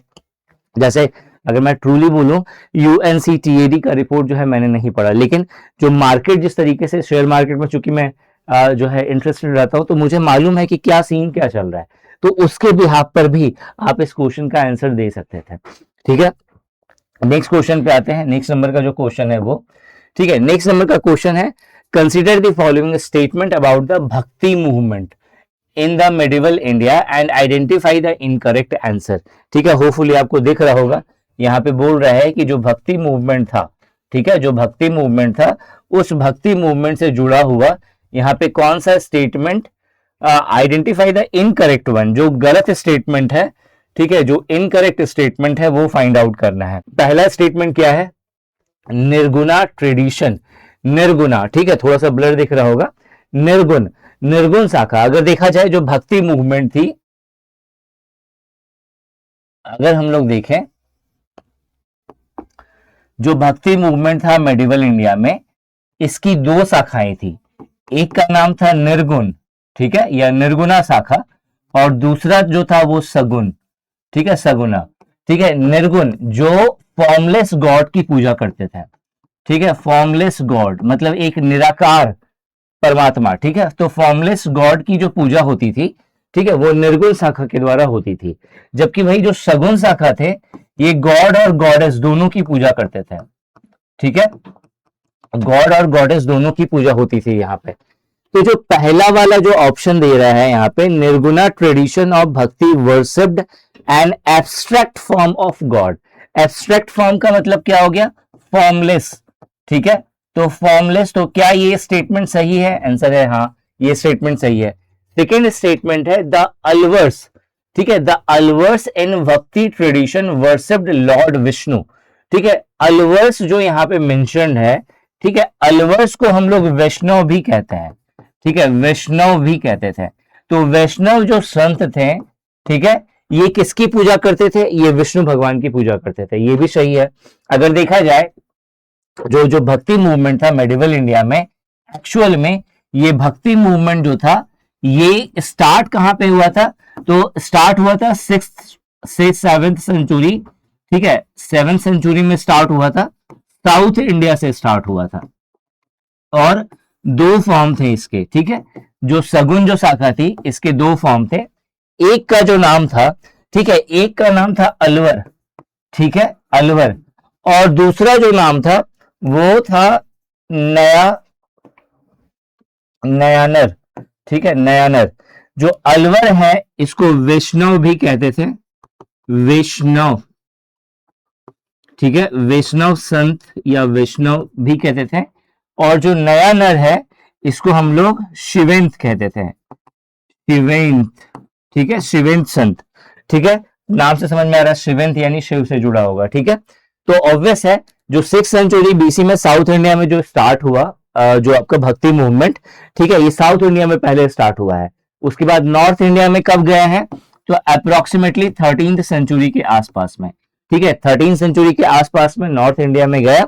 और जो है साउथ इंडिया में जैसे देखा जाए दो शाखा थी, निर्गुण और सगुण। जो सगुण शाखा थी इसमें जो है कुछ लोग, कुछ ऐसे संत थे जो विष्णु भगवान की पूजा करते थे, कुछ ऐसे संत थे जो शंकर भगवान जी की पूजा करते थे, शिव की पूजा करते थे। विष्णु भगवान जी की पूजा जो करते थे उनको वैष्णव या अलवर कहते थे, और जो शंकर भगवान जी की या शिव की जो पूजा करते थे उनको नयानर्स कहते थे, ठीक है। तो जो सेकंड है यहाँ पे अलवर्स जो था, भक्ति ट्रेडिशन वर्शिप किसकी पूजा करते थे, लॉर्ड विष्णु की। तो दूसरा स्टेटमेंट भी क्या हो गया, सही। तीसरा स्टेटमेंट क्या है, सगुन ट्रेडिशन, जो सगुन ट्रेडिशन ऑफ भक्ति था वो फोकस था किस पे, worshipped of specific deities which include goddess, ठीक है, जो सगुन जो शाखा थी वो गॉड और गॉडेस मतलब इंक्लूडिंग गॉडेस, मतलब वो जो पूजा करती थी गॉडेस के साथ पूजा करते थे, सही है। चौथा स्टेटमेंट है द नयानर्स ऑफ तमिलनाडु, ठीक है, तमिलनाडु के जो नयानर्स थे they belong to the tradition devoted to Mahavira, नहीं, ये महावीरा को डिवोटेड नहीं थे, ये शिवा को डिवोटेड थे। तो चौथा स्टेटमेंट जो है वो गलत है, और आपसे पूछा क्या था कि कौन सा गलत है, तो इसका जो राइट आंसर हो जाएगा वो कौन सा हो जाएगा, ऑप्शन नंबर 4, ठीक है, क्लियर हो गया। नेक्स्ट क्वेश्चन पे आते हैं। नेक्स्ट नंबर का जो क्वेश्चन है, which of the following pair of first in India is correct, ठीक है, यहां पे क्वेश्चन क्या कह रहा है कि कौन सा ऐसा, यहां पे बोला है कि which of the following pair of first in India, जो फर्स्ट इन इंडिया है, ठीक है, फर्स्ट इन इंडिया, इनमें से कौन सा सही है, मेरे से ये पूछा है, ठीक है। अब देखो फर्स्ट इन इंडिया जो है इसकी पूरी लिस्ट जो है मैंने आपको करवाई हुई है, और इसका पीडीएफ भी आपको मिल जाएगा, कोर्स में गिवन है, और उसके साथ साथ इसके ऊपर में वीडियो लेक्चर्स भी मैं लेकर के आ रहा हूं, तो वो भी आपको मिल जाएगा। जितने भी इंपॉर्टेंट फर्स्ट इन इंडिया है आप उसे देख लो, कहीं ना कहीं ये इंपॉर्टेंट भी है, ठीक है। ऐसे भी आप किसी भी कॉम्पिटेटिव एग्जाम का प्रिपरेशन करते हो, फर्स्ट इन इंडिया से क्वेश्चंस रहता है जनरली, ठीक है। तो जितने भी इंपॉर्टेंट फर्स्ट इन इंडिया है, चाहे मेल हो चाहे फीमेल हो या और भी कुछ हो, ठीक है, मिसलेनियस फैक्ट्स हैं, ठीक है, उसके ऊपर में मैं एक वीडियो लेकर के आ रहा हूं। तो यहाँ पे जो क्वेश्चन है फर्स्ट इन इंडिया में, यहाँ पे पहला बोल रहा है फर्स्ट इंडिजिनस जो नेवल सबमरीन है उसका नाम क्या है, आईएनएस कलवरी, बिल्कुल सही है। दूसरा जो है फर्स्ट इंडिजिनस सर्वर, जो पहला भारत का खुद का बनाया हुआ सर्वर है, इसका नाम क्या है, रुद्र, ये भी सही है। तीसरा जो है फर्स्ट टेस्ट ट्यूब बेबी का नाम क्या है, लक्ष्मी, तो आंसर है गलत। फर्स्ट टेस्ट ट्यूब बेबी जो बनी थी मतलब फर्स्ट टेस्ट ट्यूब बेबी जो थी उनका नाम लक्ष्मी नहीं था, उनका नाम दुर्गा था। ठीक है, एक्चुअल में ये दुर्गा जो है नीक नेम है, उनका एक्चुअल नाम जो है कानुप्रिया अग्रवाल है, जो कोलकाता से बिलोंग करती है। ठीक है, कोलकाता की है, नाम इनका क्या है, कानुप्रिया, कानुप्रिया अग्रवाल। ठीक है, अग्रवाल। ठीक है, इनको जो है ये फर्स्ट टेस्ट ट्यूब बेबी है इंडिया की। ठीक है, और अब तुम बहुत मैच्योर्ड है, शादी भी हो गई, शायद बूढ़ी भी हो गई होंगी। ठीक है, तो क्या ये लक्ष्मी है, नहीं, आंसर क्या है, दुर्गा। तो यहाँ पे बोल रहा है कि कौन सा सही है, तो पहला और दूसरा, यानी ऑप्शन ए एंड बी, यानी कि जो आपका सेकंड ऑप्शन है वो इसका क्या हो जाएगा, राइट आंसर हो जाएगा। ठीक है, नेक्स्ट क्वेश्चन पे आते हैं। नेक्स्ट क्वेश्चन है, the recommendation of Bhuria committee resulted in the enactment or establishment of which of the following local self governance mechanism. Question यहां पे कह रहा है the recommendation of Bhuria committee. अब आपको यहां पे भूरिया कमिटी के बारे में पता होना चाहिए पहले। ठीक है, देखो भूरिया कमिटी जो है, भूरिया कमिटी 1994 में बनाई गई थी। ठीक है, दिलीप सिंह भूरिया, दिलीप सिंह भूरिया, भूरिया इसके चेयरपर्सन थे या प्रेसिडेंट आप समझ लो। ठीक है, भूरिया कमेटी का जो चेयरपर्सन है वो कौन था, दिलीप सिंह भूरिया। 1994 में बनाई गई थी। क्यों बनाई गई थी, क्योंकि जो ट्राइबल पीपल है या जो ट्राइबल एरिया है, ठीक है, ट्राइबल एरिया, इनका खुद का, ट्राइबल एरिया का अपना पर्सनल जो है सेल्फ गवर्नेंस बॉडी होना चाहिए। सेल्फ गवर्नेंस बॉडी होगा जो इनके हितों की रक्षा करेगा। ठीक है, मतलब जो पंचायत सिस्टम है, ठीक है, वो इनका खुद का पंचायत सिस्टम होना चाहिए, ना कि नॉर्मल। मतलब एक हो गया ट्राइबल पीपल और एक हो गया नॉन ट्राइबल पीपल। जैसे मान लो कि एक बहुत बड़ा गांव है, एक गांव में कुछ ट्राइबल पीपल हैं, ठीक है, और बाकी में नॉन ट्राइबल पीपल है। ठीक है, तो क्या इस गांव का एक पंचायत होगा, आप बोलोगे हाँ सर। लेकिन अब प्रॉब्लम यहां पे ये हो जा रही है, जो ट्राइबल पीपल होते हैं इनका एक अपना कल्चर होता है, एक अपना ट्रेडिशन होता है। ये नेचर पे ज्यादा बिलीफ रखते हैं, नेचर को ही अपना भगवान मानते हैं। और वहीं जो नॉन ट्राइबल पीपल होते हैं ये नेचर को खराब करने में बिलीव करते हैं जनरली। ठीक है, हम लोग सब नेचर को खराब करने में ही बिलीव करते हैं। आप देखो पूरा का पूरा बर्बाद करके छोड़ा हुआ है पृथ्वी को। ठीक है, तो यहाँ पे क्या है, जो ट्रेडिशनल पीपल हैं, जो आपका ट्राइबल एरियाज में रहने वाले जो ट्रेडिशनल पीपल हैं, जो ट्राइबल पीपल हैं, उनके हितों की रक्षा करनी जरूरी थी। तो उन्हीं के हितों की रक्षा करने के लिए जो है एक कमेटी बनाई गई थी जिसका नाम था भूरिया कमेटी। ठीक है, भूरिया जो कमेटी है 1994 में, दिलीप सिंह भूरिया इसके चेयरपर्सन थे। इन्होंने क्या करा, कुछ रिकमेंडेशन करा। इन रिकमेंडेशन में जो सबसे पहला रिकमेंडेशन था वो ये था कि ट्राइबल एरिया का अपना खुद का सेल्फ गवर्निंग बॉडी होनी चाहिए। मतलब सेल्फ जो गवर्निंग बॉडी, जिसको आप कह सकते हो कि उनका खुद का जो है एक रिकॉग्निशन उनको मिले। और उसके लिए एक मतलब इनके ही रिकमेंडेशन के बाद जो है ये एक्ट आया था, ये वाला जो आप एक्ट देख रहे हैं, द शेड्यूल्ड ट्राइब और other traditional forest dwellers recognition of rights act 2006। ठीक है, ये भूरिया कमेटी के बाद ही आया था। इन्होंने कुछ रिकमेंडेशन दिया, क्या क्या रिकमेंडेशन दिया ये भी इंपॉर्टेंट है, उससे भी क्वेश्चन बन सकता है कि इनमें से कौन सा रिकमेंडेशन सही है, कौन सा रिकमेंडेशन सही नहीं है। तो पहला रिकमेंडेशन था, जो ट्राइबल एरियाज है कहीं भी, उनका अपना खुद का जो है पंचायत सिस्टम या ग्राम सभा, ठीक है, या सेल्फ गवर्निंग बॉडी होनी चाहिए, पहला रिकमेंडेशन। दूसरा रिकमेंडेशन क्या था, जो ग्राम सभा है, जो ग्राम सभा है किसका, ट्राइबल एरिया का, ठीक है, इनका कंट्रोल होना चाहिए वहां के नेचुरल चीजों पे। अब बोलोगे कंट्रोल क्यों होना चाहिए, क्योंकि अगर ये ट्राइबल एरिया है, ठीक है, अगर ये ट्राइबल एरिया है, तो अगर ग्राम पंचायत का, यहाँ की ग्राम पंचायत का यहाँ पे कंट्रोल है, तो कोई बाहर का आदमी आकर के उस पे अपना हक नहीं जमा सकता। ठीक है, तो ये इंपॉर्टेंट है यहाँ पे, मतलब ये क्या करेगा, अपने हितों की रक्षा कर पाएगा सही से, तो इसीलिए ये इंपॉर्टेंट हुआ। और क्या था, और था कि कोई भी ट्राइबल पीपल अपनी जमीनों को नॉन ट्राइबल पीपल को नहीं बेच सकता, नहीं सेल कर सकता। ठीक है, वही चीज उल्टा करके बोल दे, नॉन ट्राइबल पीपल जो है किसी भी ट्राइबल पीपल की संपत्ति को नहीं ले सकता। ठीक है। इसके अलावा जो ट्राइबल एरियाज है वहां पे जो भी ट्रेडिशनल क्रॉप्स उगाई जा रही हैं या फिर जो भी जंगल है उनको प्रिजर्व करने का अधिकार हो। ठीक है, उनको बिना परमिशन के उनके वहां पे कुछ ना हो। ठीक है, इस तरह के बहुत सारे रिकमेंडेशन दिए गए थे भूरिया कमेटी के। ठीक है, तो यहाँ पे जो क्वेश्चन पूछा गया है कि recommendation of the Bhuria committee resulted in the enactment or establishment of which of the following local self governance mechanism. तो क्या इसके द्वारा लेकर के आया गया था शेड्यूल्ड ट्राइब और other traditional forest dwellers recognition of rights act 2006, ये लेकर के आया गया था। ठीक है, तो ये यहाँ पे क्या हो जाएगा, राइट आंसर हो जाएगा। क्लियर। इसके बाद हम लोग नेक्स्ट आते हैं। नेक्स्ट जो है क्वेश्चन नंबर 16। क्वेश्चन नंबर 16 जो है ये कह रहा है कि वाइस PhD and Vidushi are fellowship programme under which major women empowerment related scheme in India. अब यहां पे आपको एक नाम दिख रहा है वाइज, WISE। वाइस का फुल फॉर्म होता है women in science and engineering. Women in science and engineering. Clear हो गया। यहाँ पे वाइस का फुल फॉर्म, ये इंपॉर्टेंट है, ये ध्यान में रखना है आप सभी को। ठीक है, इसके अलावा ठीक है, women in science and engineering. अब पीएचडी लास्ट में जोड़ा हुआ है तो डॉक्टर ऑफ फिलोसफी। ठीक है, वो तो बहुत इजी है। ठीक है, दूसरा जो है विदुषी, विदुषी उसी से मिलता जुलता है। ठीक है, वुमेन इन डेवलपमेंट।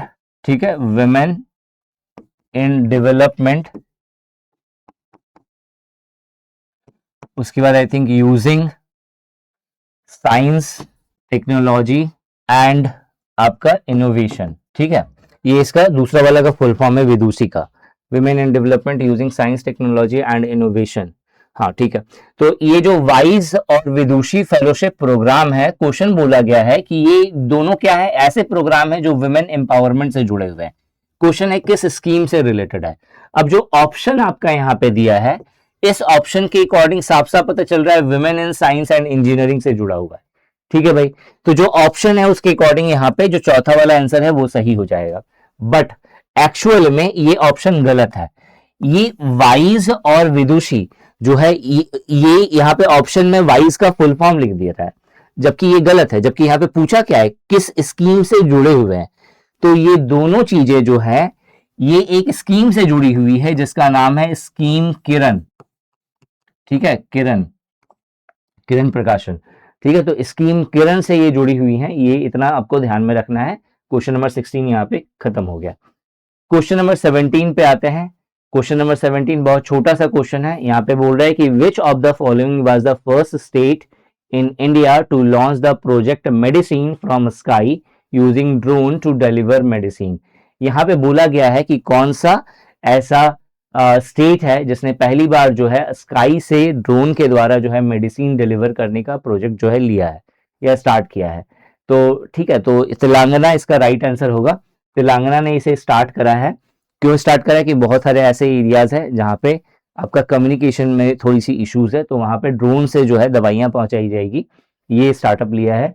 तो आंसर क्या हो जाएगा यहाँ पे, जो है आपका ऑप्शन 3। ठीक है, छोटा सा क्वेश्चन था, इजी था। क्वेश्चन नंबर 18 जो है पब्लिक एडमिनिस्ट्रेशन एंड मैनेजमेंट का क्वेश्चन है। आपको यहाँ पे बोला है which of the following is at the bottom of hierarchy of Abraham Maslow hierarchy of need framework explaining the human motivation. इस टॉपिक को मैंने करवाया भी है अपने कोर्स में और बहुत अच्छे से मैंने समझाया हुआ भी है। ठीक है, देखो जो अब्राहम मोस्लो का हायरार्ची ऑफ नीड होता है, ठीक है, अब्राहम मोस्लो का जब हम लोग हायरार्ची ऑफ नीड के बारे में बात करते हैं, ठीक है, तो वो उन्होंने कहा था कि जो ह्यूमन की जो नीड्स होती है ना, इसे आप एक पिरामिड के जैसे शेप कर सकते हो, जिसमें जो सबसे नीचे और सबसे ज्यादा बड़ी जो भूख होती है, सबसे ज्यादा बड़ी जो नीड होती है, उस नीड को हम लोग कौन सी नीड बोलते हैं, डेली नीड। ठीक है, या फिर इसी को बोलते हैं बेसिक नीड्स, बेसिक नीड्स, या फिर इसी को हम लोग बोलते हैं फिजियोलॉजिकल नीड्स। ठीक है, जो सबसे नीचे, मतलब सबसे पहले आप बताओ, आपको अगर मान लेते हैं आपके पास, आप अभी अनएम्प्लॉयड हो, आपको लगता है यार कुछ नहीं है मेरे पास, ठीक है, तो सबसे पहली जो चीज आपको लगेगी कि भाई मुझे जरूरत है, वो क्या होगी कि भाई मुझे सरवाइव करना है, ठीक है, मुझे कोई भी एक अच्छी सी जॉब चाहिए जिसके द्वारा मैं स्टेबल हो सकूं, ठीक है। तो आप ऐसे समझ सकते हैं, जो सबसे पहले क्या आएगा, बेसिक नीड। जिस इंसान के पास जूते नहीं है, ठीक है, कई सालों से, उसकी उसके पहले दिमाग में क्या आएगा, भाई एक जूता मिल जाता तो मजा आ जाता। कैसा जूता, किस ब्रांड का जूता, ये नहीं आएगा, ठीक है। क्या आएगा, एक जूता मिल जाता तो फिर काम हो जाता मेरा, ठीक है। तो जो सबसे पहला नीड क्या है, वो है बेसिक नीड्स, जिसको हम लोग फिजियोलॉजिकल नीड्स कहते हैं। इसके बाद जो नेक्स्ट नीड आता है, वो आता है सिक्योरिटी से जुड़ा हुआ, सेफ्टी से जुड़ा हुआ, सिक्योरिटी एंड सेफ्टी से जुड़ा हुआ, ठीक है। जब आपके पास जूता आ गया ना, अब आपने उसे पहना, तो आप पहन के जब चल रहे हो और वो गड़ रहा है, तब वहां पे सेकंड नीड जागती है कि भाई ये कंफर्टेबल नहीं है, इसको पहन के सेफ वाली फीलिंग नहीं आ रही है, अच्छा नहीं है, ये सिक्योरिटी नहीं देगा, कहीं भी ये चुभ सकता है, दिक्कत हो सकता है, पैर में मोच आ सकती है, ठीक है। तो जो सेकंड नीड निकल के आती है, वो सिक्योरिटी एंड सेफ्टी की नीड आती है, ठीक है। उसी तरह से टोटल 5 नीड्स है, कभी और बताऊंगा, ठीक है, ये ऑलरेडी बताया हुआ है एक्चुअली में। तो यहाँ पे पूछा है कि सबसे बॉटम में कौन होता है, तो सबसे बॉटम में फिजियोलॉजिकल नीड्स होती है, ठीक है, फिजियोलॉजिकल नीड्स या फिर जो है आपका बेसिक नीड्स। नेक्स्ट आते हैं हम लोग नेक्स्ट क्वेश्चन पे। नेक्स्ट जो है 19 नंबर का क्वेश्चन, 19 नंबर का क्वेश्चन ज्योग्राफी से जुड़ा हुआ है और कह रहा है कि which of the following statement about the cloud type, about cloud type मतलब क्लाउड से जुड़ा हुआ कौन सा स्टेटमेंट सही है। तो सबसे पहले तो आपको क्लाउड के बारे में पता होना चाहिए, ठीक है, कि क्लाउड कितने तरह के होते हैं, कौन कौन से क्लाउड होते हैं। तो अगर देखा जाए तो क्लाउड के बेसिकली 5 प्रकार होते हैं, 5 तरह के क्लाउड होते हैं, जिसमें जो सबसे पहला टाइप है, इसको हम लोग बोलते हैं सीरस क्लाउड। सीरस क्लाउड एक ऐसा क्लाउड है जो आपको सबसे ज्यादा ऊंचाई पे दिखता है, लगभग लगभग में 6000 मीटर तक की ऊंचाई पर आपको सीरस क्लाउड दिखता है। ये बहुत ही थीन, पतला, व्हाइट कलर का, जैसा आपको पिक्चर में दिख रहा है, और फीदर लाइक मतलब पंख के समान आपको यहाँ पे जैसे ये दिख रहा है ना, वैसे ही दिखता है, ठीक है। ये किससे बना होता है, तो आइस क्रिस्टल से बना होता है। और ये जब भी आपको दिखे तो समझ लेना है कि भाई वेदर जो है वो सामान्य है, अच्छा मौसम जिसको बोलते हैं वो है। दूसरा जो टाइप है क्लाउड का, उसको हम लोग बोलते हैं कुमुलस क्लाउड। कुमुलस क्लाउड जो है 2000 से 6000 मीटर की ऊंचाई तक आपको मिलता है। और जैसा आप यहाँ पे देख रहे हैं, जैसे कॉटन का फ्लफी बाउल जो होता है, वैसे आपको ये दिखेगा, यानी कि cotton fluffy type of cloud जो है आपको दिखता है, ठीक है। ये एक्चुअल में बनता कैसे है, तो जो वार्म एयर्स हैं, जो गर्म हवाएं हैं जो ऊपर उठती हैं, उनके द्वारा जो है ये बनाया जाता है। और जब कभी भी आपको दिखेगा इस तरीके का क्लाउड, तो सामान्यतः ये अच्छा ही होता है, लेकिन कभी कभी ये स्ट्रॉम के आने का कारण भी बनता है, ठीक है। जो तीसरा टाइप है उसको हम लोग स्ट्रेटस क्लाउड बोलते हैं। स्ट्रेटस क्लाउड जैसा आप यहाँ पे पिक्चर में देख रहे हो, ग्रे ब्लैंकेट टाइप का अगर आपको स्काई दिख रहा है, पूरा का पूरा ऐसा लगेगा कि चादर ओढ़ लिया है, ब्लैंकेट जैसा, ठीक है। यहाँ पे देखो इस तरीके का ग्रे कलर का ये होता है, ठीक है। ये आपको 2000 मीटर से कम ऊंचाई पे आपको दिखता है। और जब कभी भी अगर इस तरीके का क्लाउड होता है, तो आपको ड्रिजल, फॉग, सन हिडन जैसे आपको केसेस देखने को मिलते हैं। एक होता है मेरा निम्बस, जिसको निम्बो स्ट्रेटस भी कहते हैं, निम्बस या निम्बो स्ट्रेटस, ठीक है। इस तरीके का आपको यहाँ पे दिखेगा, ये इसका और इसका मिक्स्ड फॉर्म जैसा दिखेगा आपको, ठीक है। मिडिल जो लेवल है आपका 2000 से 6000 के बीच में, उसी के आसपास में एवरेज में रहता है। ये बहुत ही घना और ठीक होता है, ठीक है, ठीक होगा और घना होगा, मोटा होगा। और जब कभी भी आपको निम्बस या निम्बो स्ट्रेटस दिखेगा, तो वो रेन या स्नो के होने का कारण बनता है, जिसकी वजह से इसे रेन क्लाउड भी कहते हैं। एक जो टाइप है उसको हम लोग कुमुलोनिम्बस कहते हैं। कुमुलोनिम्बस जो है उसको थंडर स्टॉर्म क्लाउड भी कहते हैं।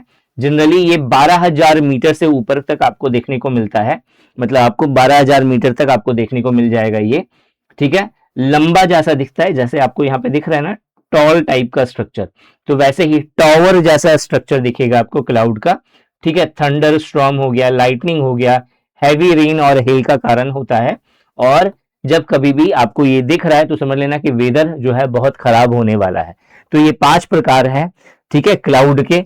अब अगर हम लोग क्वेश्चंस आए, ठीक है, क्वेश्चन पे आए तो क्वेश्चन में बोल रहा है कि nimbus is a type of black or dark grey cloud which is extremely dense.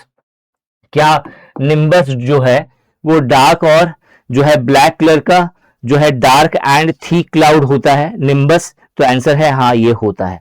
ठीक है, तो ये चीज तो क्लियर हो गई। ठीक है, एक्सट्रीमली डेंस टाइप का होता है, तो पहला वाला जो है ये सही हो गया। दूसरा जो है वो स्ट्रैटस के बारे में है। Stratus cloud are typically feathery and are formed at high altitude only. क्या जो स्ट्रैटस क्लाउड है, ठीक है, क्या जो स्ट्रैटस क्लाउड है क्या वो फीदर जैसा होता है? आंसर है नहीं, ये ग्रे ब्लैंकेट जैसा होता है। फीदर जैसा जो होने वाला है वो कौन सा है? सीरस क्लाउड है। तो यानी कि जो सेकंड स्टेटमेंट है, सेकंड स्टेटमेंट गलत हो गया। तो इसका जो राइट आंसर होगा वो क्या होगा? ओनली ए इज करेक्ट, यानी कि ऑप्शन नंबर 3। ठीक है, क्लियर हो गया 19 नंबर का क्वेश्चन। अब आते हैं हम लोग 20 नंबर के क्वेश्चन पे। 20 नंबर का क्वेश्चन जो है वो यूएनएफसीसीसी के ऊपर में है, United nation framework convention on climate change के ऊपर में। ठीक है, यूएनएफसीसीसी, ठीक है, बेसिकली यूएनएफसीसीसी यानी कि United nation framework convention on climate change, ये एक्चुअल में ये एक तरह का, आप ऐसा समझ लो कि एक संस्था है जिसमें जो पूरा का पूरा वर्ल्ड के टोटल कितने कंट्रीज हैं? 197। ठीक है, 197 कंट्रीज ने मिल करके इस संस्था को बनाया है। और इसका काम क्या होता है? इसका काम होता है जो ग्रीन हाउस गैसेस हैं, ठीक है, उसे मॉनिटर करना, वो किस तरीके से जो है ग्लोबल वार्मिंग में जो है अपना ग्लोबल वार्मिंग को बढ़ा रहा है, इन सब चीजों को देखना और उसके अकॉर्डिंग स्कीम्स वगैरह सब लेकर के आना। ठीक है, यहाँ पे सीओपी यानी कि conference of party. Conference of party का मतलब होता है सिंपली मीटिंग्स। ठीक है, मीटिंग्स कौन कौन सी है? मीटिंग्स जो हर साल होती हैं, ठीक है, इसको हम लोग कॉन्फ्रेंस ऑफ पार्टी कहेंगे। तो इससे रिलेटेड आपको यहाँ पे कुछ डाटा दिया गया है, जैसे आपका यहाँ पे सीओपी 29, कॉन्फ्रेंस ऑफ पार्टीज 29, ये 2024 वाला। ठीक है, 2024, 2023, फिर 1997 और 1995, यहाँ पे ये 4 दिया हुआ है। ठीक है, तो अगर आप देखेंगे तो यहाँ पे कुछ पहले तो अभी देख लो, जैसे कि यहाँ तो 24 वाला तो अब यहाँ पे दिया हुआ है 2024 का। ठीक है, एक काम करते हैं, स्टार्टिंग से समझते हैं। ठीक है, सबसे पहले अभी तो 2026 चल रहा है। ठीक है, 2026 से पहले 2025 है, फिर 2024 है, फिर 2023 है। ठीक है, उसी तरह से अगर हम लोग 26 के बाद आए तो 2027 होगा। ठीक है, तो जो 27 वाला जो आपका सीओपी है, ठीक है, इसको हम लोग बोलते हैं कॉन्फ्रेंस ऑफ पार्टी सीओपी 32, 32वां वाला। ठीक है, ये कहाँ पे हो रहा है? तो एडिस अबाबा। ठीक है, एडिस अबाबा, BA, ठीक है, Aedes अबाबा, ABA, Ethiopia, PIA, Ethiopia में। ठीक है, 26 वाले की बात करें, 2026 वाला जो है ये COP 31 है, 31वां वाला। ठीक है, ये हो कहां पे रहा है? तो ये हो रहा है एंटाल्या, टर्की में। 25 वाला भी आपसे नहीं पूछा है ना, 25 वाला, ये सब याद कर लेना। ठीक है, जो 25 वाला है इसको हम लोग बोलते हैं COP 30। COP 30 जो है वो मेरा बेलम, ठीक है, बेलम ब्राजील में हुआ है, या ब्राजील में जो है आपका जो है बेलम ब्राजील के अंदर 2025 वाला जो है हुआ है UNFCCC। ठीक है, COP 30। ठीक है, इसके अलावा 2024 वाले की बात करें, ये मेरा COP 29 है। ठीक है, ये आपका बाकू में हुआ है, बाकू अजरबैजान में। ठीक है, अजरबैजान में। ठीक है, 2023 वाला जो है ये है मेरा COP 28, और जो है COP 28 जो है ये दुबई में हुआ है। ठीक है, दुबई में हुआ है, UAE के अंदर। ठीक है, तो अब आप देख लो यहाँ पे 29 जो है COP 29 बाकू अजरबैजान में हुआ है, यहाँ पे ब्राजील बोल रहा है, तो ये गलत हो गया। ठीक है, 28 वाला जो है, 28 वाला जो है दुबई में हुआ है, तो ये भी यहाँ पे गलत हो गया। ठीक है, अब 2 है, एक 1997 वाला है और जो दूसरा आप देख रहे हैं वो 1995 वाला है। तो 1997 वाला क्योतो में हुआ है, जो कि जापान के अंदर आता है। ठीक है, ये सही है। और 1995 वाला बर्लिन में हुआ है, जर्मनी में। तो यानी कि जो सी और डी है वो यहाँ पे सही है, बाकी का जो ऊपर का जो 2 है वो यहाँ पे गलत है। ठीक है, तो only C and D are correct, यानी कि जो ऑप्शन 4 है वो यहाँ पे राइट आंसर हो जाएगा। ठीक है, तो ये सारे पॉइंट्स हैं जो इसको ध्यान में रखना है। ठीक है, 20 तक आज हम लोग रखते हैं, बाकी का जो है आपका 21 से लेकर के बाकी का नेक्स्ट 40 नंबर तक का क्वेश्चन जो है वो मैं आपको नेक्स्ट क्लास में दूंगा। Thanks for watching this video and wish you good luck for your paper.